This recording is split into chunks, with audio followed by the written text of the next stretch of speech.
Hello everyone, welcome to my YouTube channel. So today I want to talk about a very interesting topic. Well, I think it's interesting. So it's about hmm okay this okay how do I say it now? This story or this video is for the wife who no longer loves her husband. A wife who no longer loves her husband. So my title is Help. I no longer love my husband. Not me. I still love my husband and I will always do by God's will. So it's help. I no longer love my husband. You might be thinking that is this possible? But yes, it's very possible. So let me talk first about what could be responsible for a wife not loving her husband. Again, a wife that it wasn't that the husband married her with charm. It was a mutual love. It was a I love you, you love me thing, and I want to marry you, you want to marry me thing. It wasn't by force. And all of a sudden, years after, it feels like I no longer love this guy. He no longer tickles my fancy. So what can bring a wife to that point? What can be responsible for that? So let's talk about that first before then I talk about how do we help that kind of wife, the wife that no longer love her husband. So the first thing that can bring a wife to that point is comparison. Comparing your husband to another man. Comparing your husband to people you see on social media, comparing your husband to your friend's husband, stories you hear about your friend's husband, and so on and so forth. Comparison will make you can make a woman to get to that point where you no longer love your husband. And the point is, the person you are comparing your husband with also has his own weaknesses, and just that you don't see those weaknesses because you are not close to him, but you see your husband's weaknesses because you are close to him. His wife as well is also thinking that he's wishing that he's married to your husband while you are wishing that you're married to her own husband. So that's just the way it is. The fact that you're close to someone, you're able to see everything that the person is from A to Z. It can, if you're not careful, it can make you to start to think less of that person. Yeah, because you have seen this person's weakness, you have seen the things that makes this person fall, so to say. So it can make you to begin to think less of that person and feel like someone else is a superman. But no, nobody is a superman. That person that you're wishing that your husband is like also has his own bad attributes, but you're not just seeing them because you're not close to him. So that comparison, and comparing your husband to what with what you see on social media as well. The things that social media will cause. Well, can I tell you that everything you see on social media, let me say most things you see on social media is packaging. It's called packaging. Nobody comes to social media in their worst state. Everybody packages themselves. No wonder there are a lot of video editing apps, photo editing apps. You don't just snap a picture and post it directly. Of course, sometimes you do, but a lot of times you want to touch it up. You want to do some editing. You do a video. I'm going to edit this video. I'm not just going to release it the way it is. I have to touch it up, and that's the way it is. You see marriages on social media and you're like, okay, this is a very good marriage. There, there's a lot of touching up. There's a lot of packaging. Not like that's the exact way things are, but for the purpose of this video, let's act as though this is the way things are. Of course, I'm not saying that there are not also couples that are presenting themselves the proper way they are, but more than there are more packaging than real. So social media is not a, a real word, it's not correct representation. So don't compare your husband to what you see on social media. Another thing that could cause a wife getting to that point of I no longer love my husband is not keeping the fire burning. Not when in your marriage you no longer keep the fire burning. The things that you used to do while you were courting, you no longer do them. You have you have seen see finish, you have seen yourself finish, and nothing really interests you any longer. You're no longer cultivating your friendship. You're no longer cultivating your friend. You have been carried away with so many things. You have been carried away with work. You're carried away with parenting, and this is really really a very great one. You're carried away with parenting, and you know you no longer think about yourself. Your discussions are now centered more around what you do rather than your relationship, who you are. So that's also one thing that can get a wife to that point where it begins to look like you no longer love your husband. So not keeping the fire burning, not intentionally cultivating your relationship, but allowing the the cares of this world to take over the relationship. So it can really, really lead to that point. And this also goes hand in hand with my next point, that also there's a phase in marriage that is according to research, or according to research, or let me say according to survey, it has been found out that the first few years of marriage, let's say 0 to 3 4 years, is called the romantic stage. So that's when everything is good. You are still in that romantic stage. Some couples at that time, they don't have kids yet. It's all about you. You are able to enjoy yourselves to the fullness. And then there's now that next phase that coincidentally also tallies with parenting, and that's always like the most challenging phase.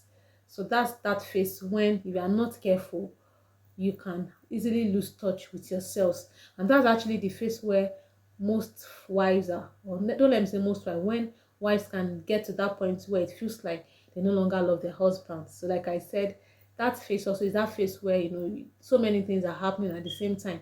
Your focus is shifting, you're going through a lot. And so it's, if you are not intentional, in fact, this might be the time where both of you are trying to, it's also that mid year. So most likely you're in your 30s, your late early 30s to late 30s, or early 30s to early 40s. So you're at that time where you're trying to build your career, trying to build your business, build your ministry. And it's just a very busy time in your life that if you are not careful, you can easily lose touch with yourselves.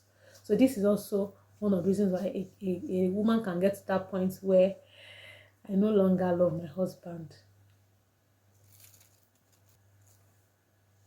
So how then do you overcome this issue? So what help do you need? So the first thing is that avoid comparing your husband with another person. Ditch the comparison game. It does not help. Comparison game no help anybody. It does not help at all. Rather than compare your husband with someone else, focus on cultivating your marriage. Focus on cultivating your husband. That thing that you are looking at in someone that it feels like your husband does not have. Actually, if you can just choose to focus on the strength of your husband, you can really see that your husband has much more. It's just similar to, let me use this example. You have a garden and your neighbor also has a garden, and all you do is you look at your neighbor's garden and you're like, oh, my neighbor's garden is beautiful. What are you going to do? You are going to neglect your own garden, and you neglect your garden, and you keep on saying my neighbor's garden is beautiful without watering the flowers in your garden. What will happen? The flowers in your garden will begin to wither, and your neighbor's garden it will still feel like they are more beautiful. But the moment you stop looking at your neighbor's garden, and you start to focus on your garden and start to really admire your garden and feel like, oh, I have a very beautiful garden. That moment you begin to tend your garden well. You begin to water all the flowers in your garden, and I tell you, your garden will begin to blossom, and can even blossom more than your neighbor's garden. But the more you concentrate on your neighbor's garden and just carry your chair and start to look at your neighbor's garden and admire everything that your neighbor's garden has that your garden does not have, your garden is going to wither. And that's just the same thing. Rather than sit and start to think about the many things that your husband is not and compare him with what you see elsewhere, why not just tend to attend to him, tend him, and cultivate him, his strengths, speak to his strengths, appreciate his strengths, and focus less on his weaknesses. The point is, the people that you're admiring, if you happen to be their wife, you would, with this particular attitude, you will still be in that position where you will still be comparing that person with another person, and you always feel like this person is not just enough. And comparison is not even just about our maritals alone. This applies to every areas of our life. in fact, one lesson that I've learned in this life is that our journeys are different, and God did not create us to compare ourselves with anyone. God created us to be unique, to be special, to own our journey. To We have different paths in life. So don't compare yourself with yourself. Compare your today with your yesterday, not with someone else yesterday or with someone else today. By doing that, you can never measure up. You would always have that feelings of inadequacies, which will not help you, which would prevent you from moving ahead. So don't compare your husband. Very, very important. So this is one way to overcome that, to get out of that phase where you feel like you no longer love your husband. So begin to appreciate him. And that's another thing I want to say, is that now vocalize it. Vocalize it by telling him, and also by telling yourself that, except if he charmed you to marry you, if this was someone that you actually fell in love with, and in fact, if it's someone that God told you about, go back to the things that God has told you about him and read them, and begin to speak to yourself that this is the man that I marry. This is the man that the Lord has blessed me with, and I love him with the whole of my heart. I do not compare him with anyone else. He's my special person. I love him. Begin to say positive confessions. And one scripture that I would also tell you to confess is the scripture, the path of the righteous is like a shining light. It shines bright and bright. So that can be found in Proverbs chapter 4, verse 18. But the path of the just is like the shining sun that shines ever brighter unto the perfect day. So your path shines by you. I cannot get to that point. These are things that you say where you don't love your husband. Rather, the love increases. The love works stronger and stronger every day, every moment, every hour, every minute, every second. There's no better yesterday. Rather, tomorrow, as we move into tomorrow, it gets better, it gets brighter. So confess what you want. Begin to confess positively about the situation. And then, like I said, also things that God has told you about him, go back to it and start to, what that God has given you about him, start to say them to yourself again, start to read them again, and start to vocalize appreciating God for him, appreciate God for the gift of him. Scripture says that God gives good and perfect gifts. So know that God couldn't have given you a bad gift. He would have given you a good and a perfect gift as a precious and beloved daughter that you are. So vocalize it, and also vocalize it by telling him as well. Tell him how great he is, rather than what the devil wants you to do is to start to think of how bad he is. But no, don't do that. Rather, tell him how great he is. Don't just sit and think of how bad he is, of all the bad attitude that you think he has.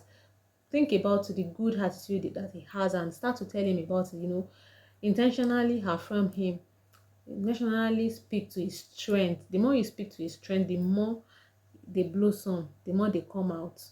Yeah.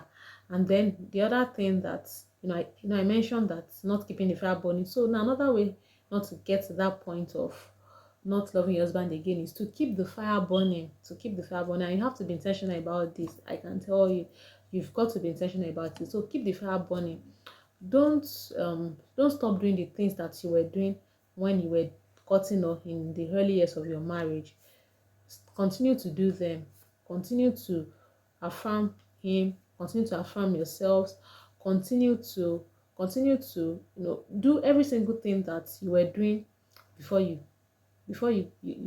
while you were still in your early years of marriage, eating out together, going places together, praying together, and so on and so forth. So many things. Keep the fire burning. It's very essential that you keep the fire burning. Don't sometimes drop the children if it's possible with your parents. Sometimes drop the children if it's possible with your parents. If it's not possible with a nanny, if it's not possible for them to be dropped with your parents based on locations and all of that, with a nanny, or plan times when they will be in school and go out together, have date nights. Keep the fire burning. Do all that you can to keep the fire burning. It's very, very essential. The more you keep the fire burning, the more the love for your husband, or let me say the love for your spouse, grows in your eyes. So it's very, very essential. And the other thing I was talking about is that you have to be conscious about what I said. That phases of marriage is real. There's a phase where if you are not conscious, the love can begin to grow cold. So especially when you get to that phase where parenting starts to clash, every other thing starts to clash with your marriage. Now you need to be very conscious about it. So conscious about it by also taking charge of that season, declaring ahead of that season, even before that season, start to declare ahead of that season that for me this season is is the best season for me. And also take hold of that season, be intentional about that season. When you see that you're already drifting towards being overwhelmed by every other thing that you are doing and neglecting your marriage, take it up again from there and give attention to your marriage again. So, and for that wife that it feels like you no longer love your husband, you still love your husband. These are just the things that are responsible for you not loving your husband, not for you having that feeling. Except if it's obvious that your husband is doing things that are really, really bad, maybe abusive and all of that. But I'm actually addressing a normal relationship, a rather sweet relationship, but just that the wife is feeling like she no longer loves her husband due to some, let me say, not so serious things. I mean, this is just some issues, let me say normal issues that couples have. So, but if this love is growing cold as a result of some really deep issues, especially when it has to do with, let's say, an abusive husband, whether emotionally abusive husband, physically abusive husband, then I would say that you need to seek help. This is much more than you comparing him with someone else. This is much more than you not keeping the fire burning. This really has a root cause that really needs to be dealt with. So for this, you really need to seek help. It's not even just about you not loving your husband, it's about the marriage itself having issues that need to be addressed. So you need to seek help. So like I said, but if it's like a rather loving marriage, a marriage that is actually loving, husband and wife doing fine, but just being carried away by cares of life, and there's just that season of, okay, I don't feel so much in love with this man again. So these are the things that could be responsible for that feeling, and these are the ways to address it. I hope you have been blessed by this video. Please do well to like and to subscribe to this YouTube channel, and have a nice day. Bye bye. God bless you.